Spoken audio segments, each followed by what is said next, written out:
మీరు మంచిగా నజరేసిండ్రో లేదో మొన్న ఎన్డీఏ మీటింగ్ లా జోరంతా మన చంద్రాల సార్దే. మోడీ సార్ అయితే పక్కకే కూకుండా పెట్టుకున్నాడు. బీజేపీ గ్రూప్ లా ఎక్కువ సీట్లున్నది టీడీపీకే. మళ్ళా సెంటర్లా మంత్రి పదవులు కూడా 2 ఇచ్చిండ్రు. ఢిల్లీలో సరే, ఇంతకు ఆంధ్రలో కొత్త సర్కార్ సంగతి ఏంది అంటారా? గదే గి వార్త.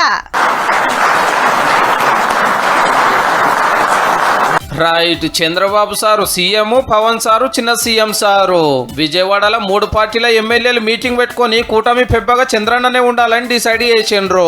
ఇది గౌరవ సభ, ప్రజాక్షేత్రంలో గెలిచి మళ్లీ ఈ సభను గౌరవ సభగా చేసి అడుగు పెడతానని చెప్పి శపథం చేసి బయట వచ్చారు. అమరావతి ఆంధ్రాకు రాజధాని, విశాఖ కర్నూలు కూడా డెవలప్ చేస్తాము అనుకొచ్చిండు కాబోయే ముఖ్యమంత్రి. తప్పు చేసిన వాళ్లకు శిక్ష పడవలసిన అవసరం ఉంది, చట్టపరంగా శిక్షించాల్సిన అవసరం ఉంది.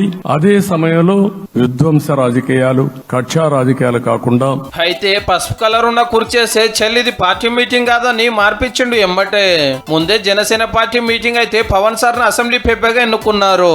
ఇది కక్ష సాధింపులకి సమయం కాదు. పగా ప్రతీకారాలు తీర్చుకోవడానికి గతంలో ఇలా చేశారు కదా, మనం ఇలా చేయాలి, అలాంటి ఆలోచన ధోరణి దయచేసి మనందరం ఎంకరేజ్ చేయకండి దయచేసి. ఎందుకంటే ప్రజలు ఎంత మద్దతుగా నిలబడ్డారో వాళ్ళు అంతే బలంతో మనం నిలదీయగలరు. అది మనం దయచేసి మర్చిపోతుంది. నాతో సహా నేను మర్చిపోదాన్ని. అసెంబ్లీలో 175 సీట్లుంటే ఈ కూటమికే 164 వచ్చినాయంటే చూడండిగా.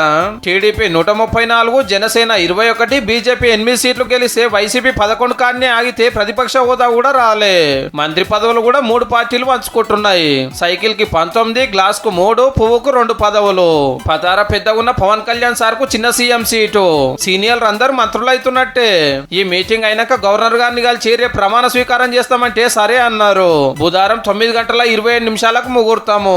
కృష్ణా జిల్లా కేసరపల్లి ఐటీ పార్క్ కాడ 14 ఎకరాల జాగల పనులు రువ్వడిగా నడుస్తున్నాయి. 56 ఎకరాల పార్కింగ్. ఢిల్లీలో చంద్రన్ననే చక్రం తిప్పుతున్నాడు కాబట్టి ప్రధానమంత్రి మోడీ సారు, సెంటర్ మంత్రి అమిత్ షా సారు బీజేపీ సీఎంలు వస్తున్నారు. వీళ్ళే కాదులో వైసీపీ వల్ల రాజకీయంగా గోసవాటోళ్ళని కూడా పిలుస్తున్నారు. మన గవర్నమెంట్ వస్తుంది, చూద్దురు రమ్మని.